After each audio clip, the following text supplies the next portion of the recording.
Hello, welcome back to our channel. This is Lucy. So we are going to continue with our PT classes with i-Chimes. The last video, just as a preview, last videos I told about or we spoke or discussed about the marking scheme, the criteria on which and how you should be marked. And then I completed my writing section and I just started with the reading options. So last class I cover the multiple type reading, multiple type single answer and multiple type multiple answer. So I'll be continuing with my further reading sections. Reading section is 29 to 30 minutes, which contains 5 types of questions. Other 2 types we've already covered. So we'll go for the next one.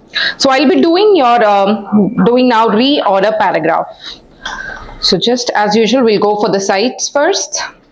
Last time site in the that's Language Academy that I'm preferring personally. So we'll start with our reading zone. So reading zone we'll start with as I told, we covered multiple type single answer and multiple type double answer. So I'm now going for the reorder paragraph. So this is how the site opens, and as I said, the complexity I would be keeping it medium. So now I'm opening the question. So before going that, I'll let you know how this is marked.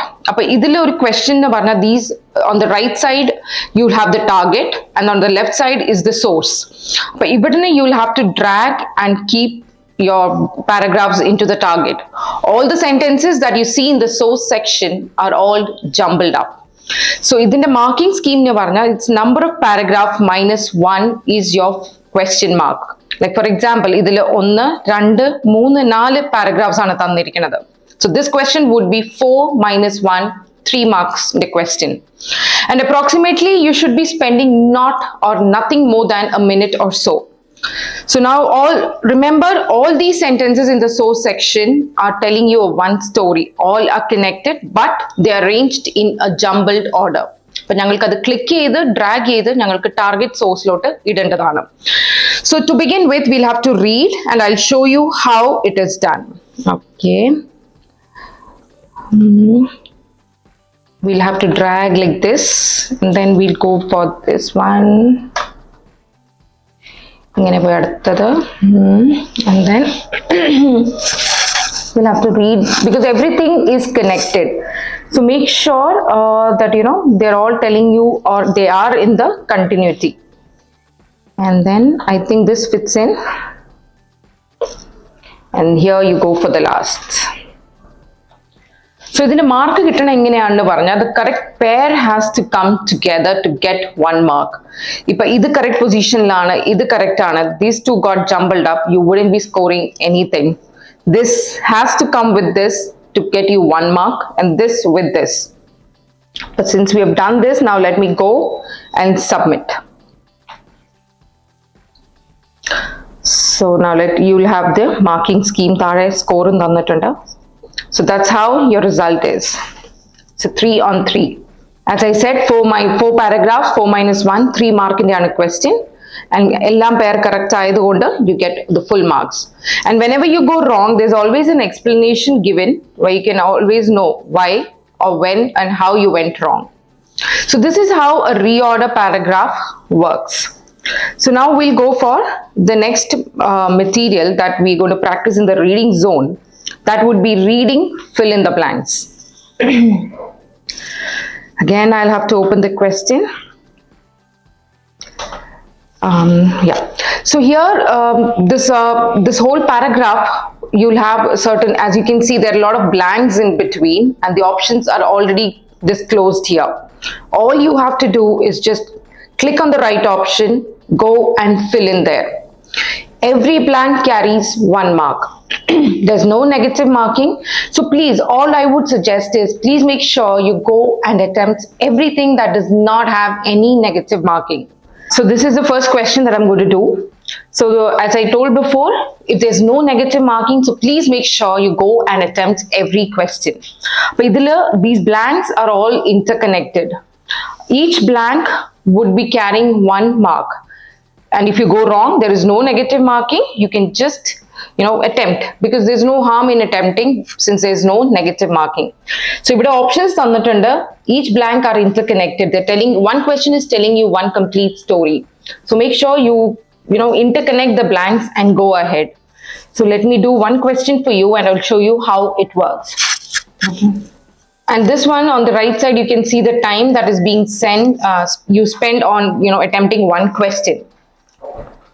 Strongly. You'll have to just click here and drag and just leave it there.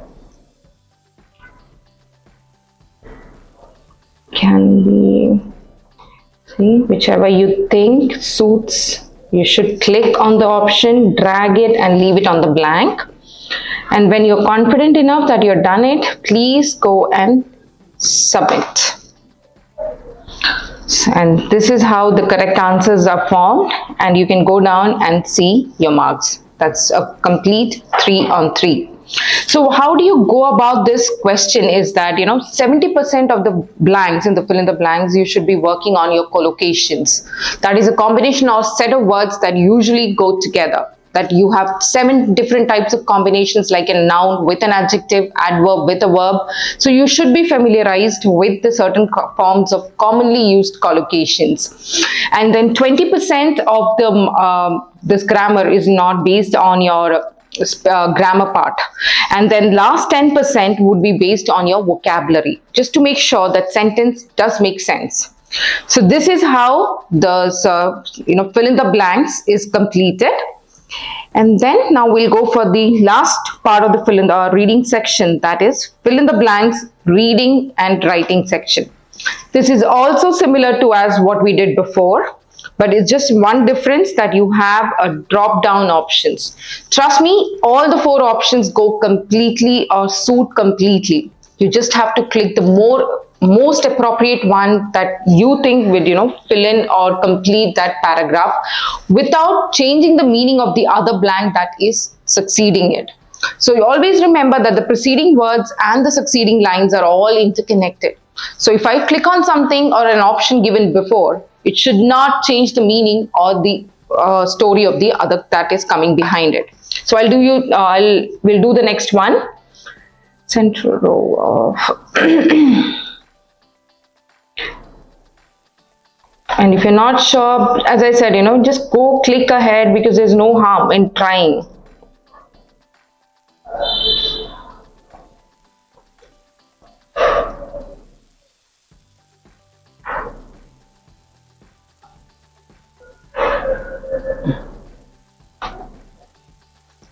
I'm just doing it fun. And you shouldn't be spending more than a minute or so on this. See, this is how it works. Mandatory, you'll get a correct option here, and wherever you go wrong, this is the right answer and this is what you clicked or we clicked. And this is how your marking scheme looks like. And you also have an option to view your scores with the remarks, just to make sure, target would be 79, as I said before the onset of the practice. So this is how the maximum 2 mistakes are allowed. And when you have more than 2, your target reduces to 60 and above. So here, 70% in this kind of a fill in the blank, 70% of your knowledge should be based on your grammar, 20 on your collocation, and only 10% is required of the vocab.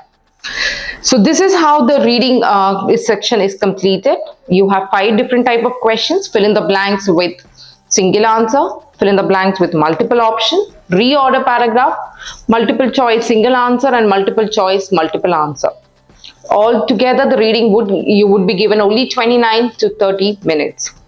So all what I would say is keep practicing and just ace your reading section. You're required to be a little patient enough. Just read as much as you can, just improve your knowledge.